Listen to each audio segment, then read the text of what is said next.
welcome back again to my YouTube channel. My name is Comfort. Welcome to Comfort Speaks, and if you're first time here today, welcome. I'm so glad to have you here today. So I know it's been a long, literally the whole year. It's been a while since I posted a video, and the reason for that was because, to be honest, number one, motivation, and secondly, just not having the right equipment. And I decided, you know what, I'm just gonna go with my phone and let's just see how it goes. So today's video is basically me sharing what I would want to call 5 tips on how to live your best life in this new decade. So I know 2020 has been a hard year, but there is still time and there is still so much that you can achieve. So I hope you enjoy this video. Stay, sit back, relax, grab a cup of tea or something, and let's begin. So the first thing on my list, and I've termed this the 5 G's. So the first G is gratitude. So what this means is that no matter what circumstance you find yourself, you maintain this spirit of gratefulness. So when you wake up every day, you try and find something to be thankful for, and if you can as well, write it down, because I think over the years I've learned truly that the power of writing things down. So if you feel as though there's a lot of things going wrong around you, force yourself to think about one positive thing that you can take out from that experience. So for me, gratitude is a really big part of living your best life, because the more you're grateful, the more you're going to attract goodwill, the more you're going to attract kindness and happiness into your life. So if you haven't already been practicing gratitude, then today is the first step of practicing that. So I hope you'll begin to practice gratitude. The next thing on my list is generosity. And generosity because the more you give, so the Bible says he who gives also receives. So when you're generous, you give to someone and then it comes back to you in a different way. Generosity is a big part of living your best life, because I truly believe the more we give, and even when you give, you feel the sense of joy inside of you, because you're giving to someone out of, even if you feel as though you have little, but out of that little and you give that, I truly believe God looks at the heart and says, okay, do you know what, this person has given what their heart wanted to give, and there is no way that you will not receive. So givers never lack.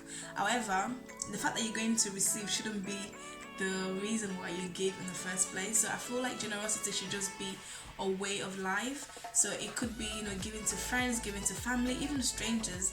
I know the Bible says we should give to the oppressed, the widows, the motherless, the orphans and the poor among us. So the more we can do charitable gifting, the more you're going to attract goodness and blessings to your life as well. Okay, so number 3 is grace. So you need grace to be able to live your best life. So what is the definition of grace? So grace is that unmerited mercy that we receive. It's like that's gift that we don't deserve, but we receive it anyway. So when someone shows you grace, they're basically saying, you know what, no matter how wrong you are, I pardon you.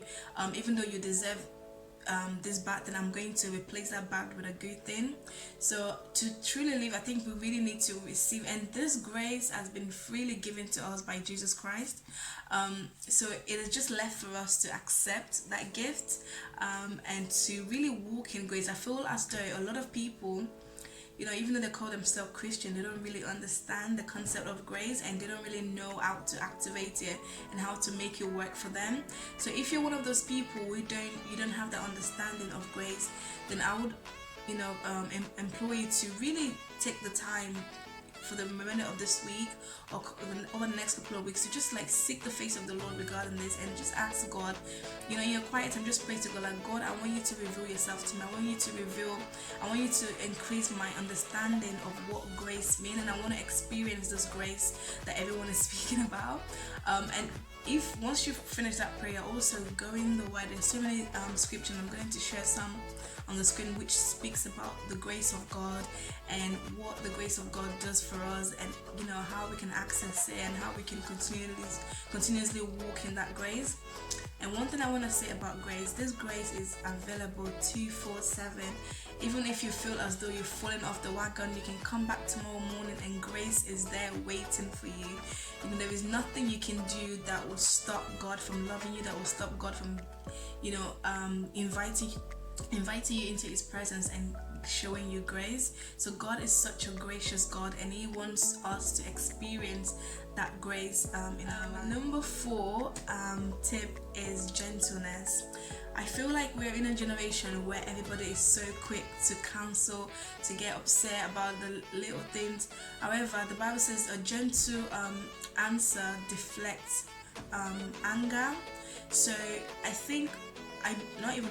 truly believe that we need to practice more gentleness in our day-to-day activities. So even when your friends or someone upset you, you don't have to respond straight away. Take the time to pause, think about it. Is it something that I need to react to right away? Most often than not, it's not really worth your reaction in that moment. So it's always good to take a moment to just, you know, reflect and stuff before you respond. And I think gentleness is what is embodied in our character. So how do you respond to people? How do you relate with other people? Are you that person who is just fire, you're upset for that's it, one little thing, it just sets you off? So try not to be that way. You want to be more like Jesus. So, you know, he was very humble, he was very gentle. So I want to encourage us to be gentle with ourselves, but also with the people around us, and we should make allowance for people. So I know nobody is perfect, okay? People are gonna wrong you, people are gonna upset you one way or the other. However, see them. If you have that brotherly love and that gentle spirit, you'll be able to overlook certain things. It's not everything that you see or everything that someone does that you have to respond to. So most often than not, you will learn how to just let things go and say, do you know what, today I choose to be gentle, I choose to be kind with my words, I choose to be gracious in my gifting, in my abilities, in whatever I'm going to do today. I choose to be a gentle spirit. Okay, and then finally,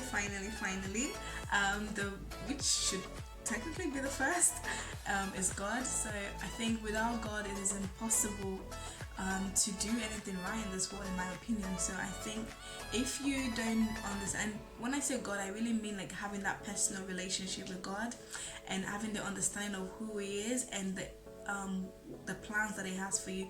The more you spend time in the word, the more you ask God to reveal himself to you, the more he's going to show you who he wants you to be and the plans that he wants you to do for that day. So literally, God likes to show us stuff in, you know, in parts. It's not going to just give you the full vision straight away. It's going to show you something today because it wants to build your faith so that you can come back tomorrow again.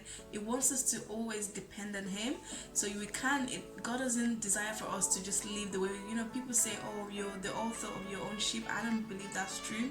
I think God is ultimately in control, and we should give him that authority. We should give him that power and we should humble ourselves before him. Say, God, here I am, this is my life, everything that I am, take it. I want to receive instruction from you directly, and I want you to lead me and guide me. These are my 5 top tips of living your best life.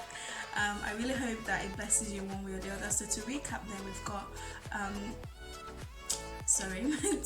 we've got gratitude as number 1. We have grace, we have generosity, we have gentleness, and then finally the biggest part is God. So I really hope you enjoyed this video. If you have any other tips, please do share them with me, and I'd love to learn in the comment section below. So stay blessed, guys, and I will see you in my next video. Take care. God bless. Bye.